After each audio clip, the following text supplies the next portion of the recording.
I'll stay with that story. Justice Minister Ronald Lamola says laws may have changed, but only societal accountability is going to help end gender-based violence. He joins us now in studio. Good evening, Minister Lamola, and thank you so much for your time today. Firstly, you were in the room on the first day that the summit kicked off. You saw the frustration, you saw the anger of the activists, the organizations, and it's not the first time it has been expressed. What was that moment like for you as a leader of the Justice Department in this country, and hearing from those organizations about how they continuously feel let down by the very same justice system they're supposed to run to? Yeah, thank you, Kathy. We obviously empathize with the victims of gender-based violence, the NGOs and the NPOs across the country. And it is for that reason that the department and the government, you will remember that in the last summit, some of the resolutions was that there must be laws that must be changed. And we worked within a period of 2 years to change those laws, which relates to the Criminal Law Related Amendment Act of 2021, the Domestic Violence Amendment Act of 2021, the Criminal Law Related Amendment Act related to sexual offenses. So there is a variety or a bouquet of issues that are addressed by these laws that were the outcome of the last summit.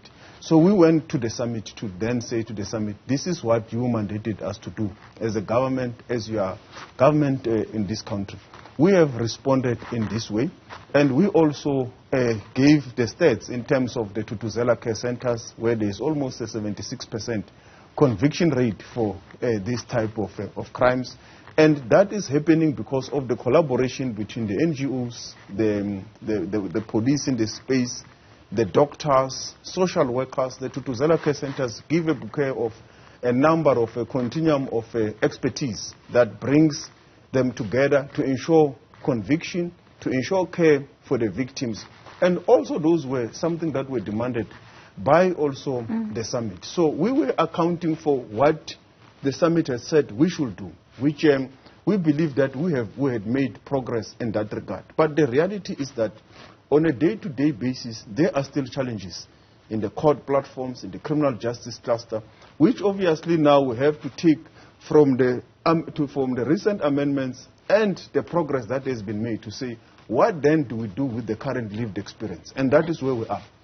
That's where the biggest challenge lies, Minister, in that, and yes, the progress in as far as legislation has been largely welcomed.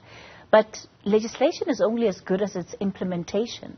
And if you are having the scale of incapacity that we are seeing across the state to be able to implement not only what has been agreed on in the National Strategic Plan, but even when it comes to some of the regulation, the laws that you're talking about that have been promulgated over the last year, it does mean that that fight against gender-based violence is not going to be won. So we still have a big issue, for example, with what happens when victims go to police stations and how they are treated at that very basic level by the officials they encounter. Yeah, and that is why we say then that lived experience is what now we must deal with to respond to the emerging, obviously, challenges that we still have in the system. And it is for that reason, when you look at the Tutuzela care centers, for example, Kate, it has been extended to the situation where someone can report a case in that space, because also there's also a police officer, there's a doctor, there's a prosecutor, there is a social worker.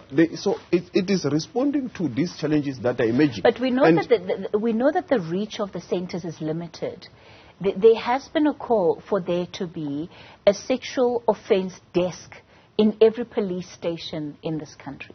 Yes, and I think the police are responding to that. You will have heard from the minister. They are attending to that in that regard.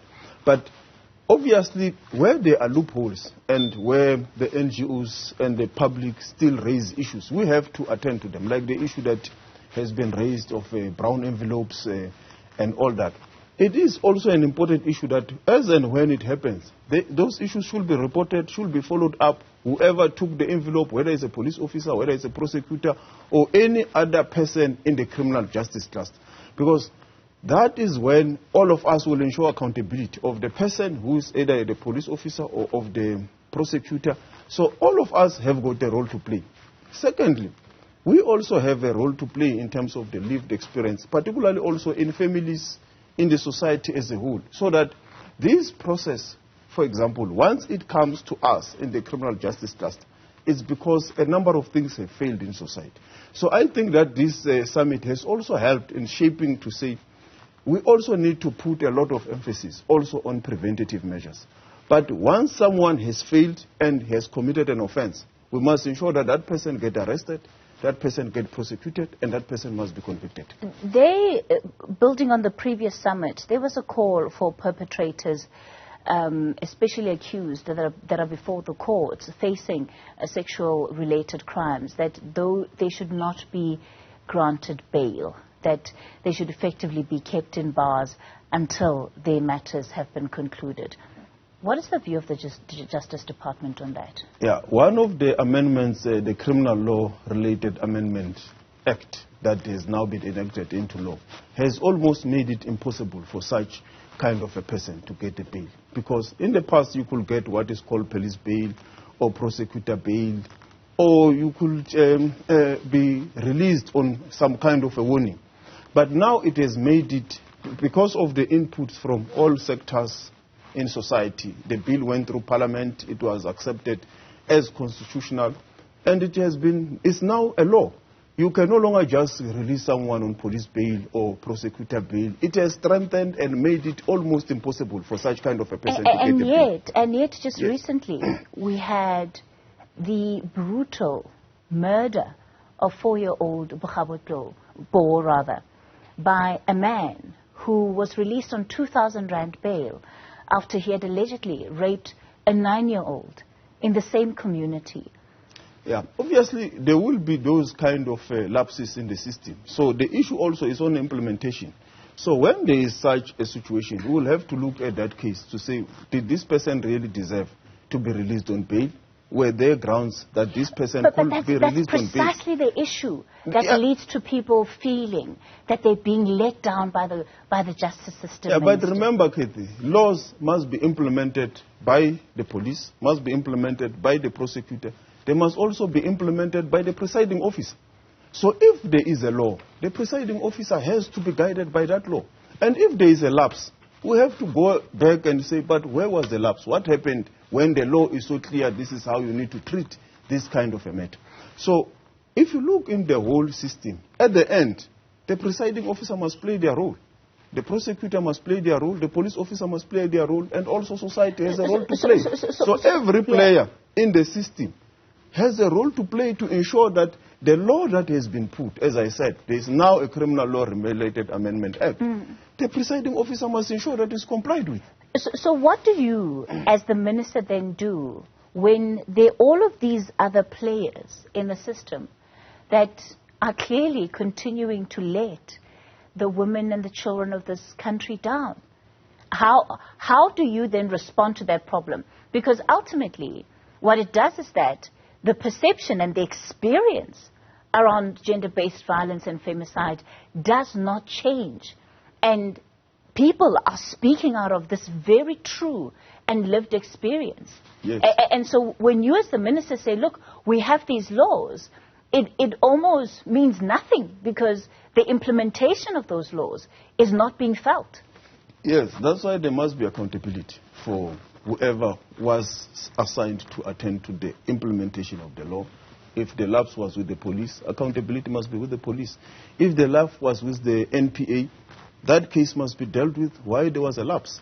If it was with the presiding officers, there are also processes to ensure that accountability. So let's stay with the Bokhabopo example, right? Yeah. And put to practice what you're talking about. Yeah. Let's apply the rules of responsibility and accountability. Yeah. What then needs to happen in a situation like this? Let me give you an example, Kate. There was a matter, for example, in the magistrate in the Devon, in Umlas, where there were issues, they were followed up, they were reported. That person was suspended as we speak. Yes, I'm aware of the case. Yes, so that is what should be followed. Whether the person followed the law, what are the issues and all that. So that is what there must be accountability. If it's with the NPA, I do believe the NPA also has their own processes of following up on their own things, even the police. So with the presiding officers, if the law was not followed, if there was an issue, the NPA can appeal. There is also a procedure that the Magistrate Commission follows in such issues where there must be accountability. So I can't speak specifically. Whose role is it to ultimately ensure that that responsibility happens? Because you as the minister, of course, are going to be held accountable for that monitoring and for that oversight. So if we take again the case of Wokhabobo, who then would you as minister go to? Yeah, I will not want to speak specifically to that issue because it might jeopardize whatever that may need to happen, because I don't have the real facts or the merits of the matter. I will prefer to speak about the one that I say happened in Umlazi in Devon. So there are obviously all the role players in the system have got a role to play. Anyone can report the matter to the Magistrate Commission if the magistrate is the issue, or if it's the NPA to the NPA, and they will be followed through, like it was followed through on this matter in Umlazi. As the minister, we can follow up and do certain things that may need to be done. But you must remember, Kathy, the law in this country has put checks and balances so that the judiciary is independent. You can't just wake up and say this magistrate must be removed. So there must be a process, there must be clarity in terms of the merits, and that's why there's a Magistrate Commission, which is an independent platform. I can't just wake up and say because you have released this person on bail and you did not follow procedure or for whatever reason, as a magistrate you must be removed. The Constitution deliberately safeguarded the magistrates, the judges, so that they are independent. They are not pliable to the minister or to anyone. I think ultimately, Minister Lamola, it's about trying to find out what the work that you, as the Minister of Justice, are doing in holding all of these other different players accountable. Because ultimately, it comes down to the work that your own department is doing. Yes, obviously, with the magistrates, they are held accountable through the Magistrate Commission.